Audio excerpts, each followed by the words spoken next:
Helldivers 2 could be on its way to becoming one of the year's biggest games, as new estimates put it at over 8 million copies sold.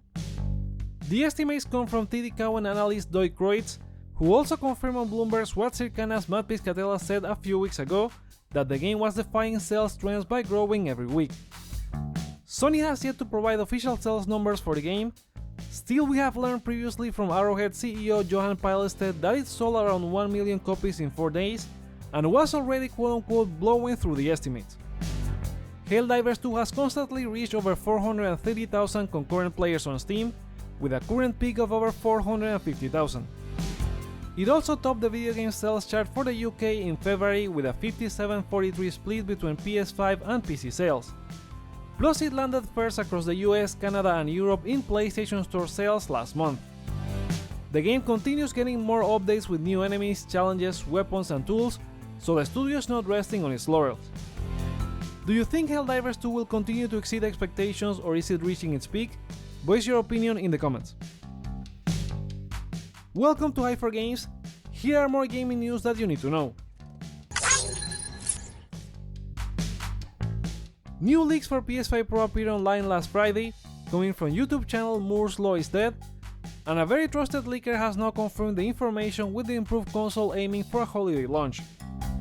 The documents from Moore's Law is Dead pointed out rendering being 45% faster than the original PS5, 2 to 3 times and 4 times in some cases improved ray tracing, 33.5 teraflops tripling the PS5's 10.28, the inclusion of PSSR, which is the rumored Sony's proprietary DLSS-like solution that stands for PlayStation Spectral Super Resolution Upscaling, plus support for resolutions up to 8K planned in the future development kit, custom machine learning architecture, and an AI accelerator supporting 67 teraflops of 16-bit floating point calculations.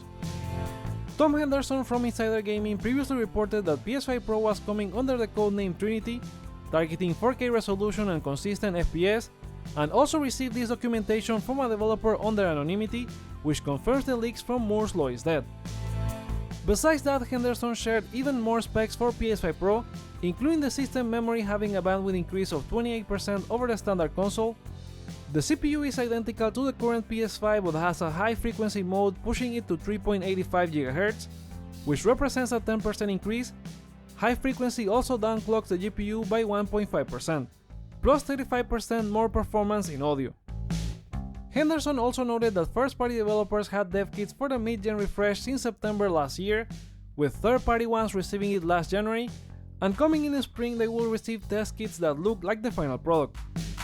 However, despite claims that the PS5 Pro is aiming for this holiday, it said that Sony could also consider changing that date due to the lack of first-party games for 2024. Still, they would likely want it to be out by the time GTA 6 comes out in 2025. What do you think of these PS5 Pro rumored specs? Do you think PS5 Pro will launch this year? Are you looking forward to it? Share with us in the comments. Moving on, another game that has seen success this year so far is Pocket Pair's Palworld, and the studio is now in talks to bring the game to more platforms. This was from game director Takuro Misobi talking with Bloomberg and confirming they are looking to release on more platforms, though he didn't confirm which ones. It's more than likely it will be on PlayStation in the future, given they also had said they were looking into these versions in a Steam FAQ published upon the game's release. The game launched last January in Steam Early Access and Xbox Game Preview, reaching a peak on Steam of over 2 million players and a total of 25 million across console and PC.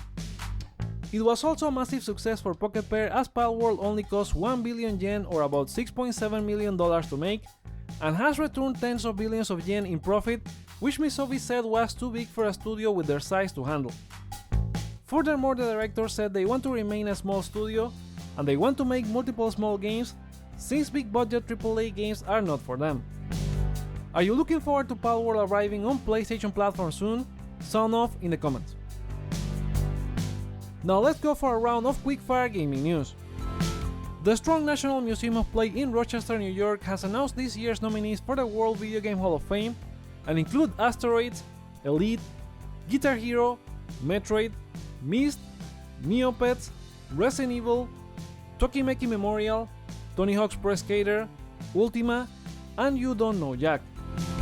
Players can vote on the website until March 21st, with the top 3 joining current Hall of Fame inductees such as The Last of Us, Grand Theft Auto 3, Zelda Ocarina of Time, Wii Sports, and more in a ceremony on May 9. After receiving an update last week, PS5 has a new ShutDown animation, the third one since the console came out almost 4 years ago. PlayStation Planet posted a video showing the difference between all 3 animations, with the new one having a bunch of light particles merging to form the PS5 like indicator shape that was introduced with the PS5 Slim. The update from last week also introduced improvements for audio in DualSense controllers, share screen interactions, and more.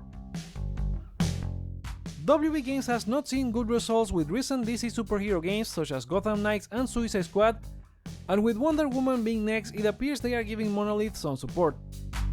Tech4Gamers has spotted a job listing at WB Games Montreal, the studio that did Gotham Knights, and they are looking for an external development artist to support Wonder Woman. This type of collaboration is not out of the ordinary between sister studios, and with Wonder Woman being missing since revealed at the Game Awards in 2021, this is a good move on their part. Hopefully they can show something soon. There's more controversy on Star Wars Battlefront Classic after it launched with issues last week. Now a modder is claiming developer Aspyr Media used their work without permission.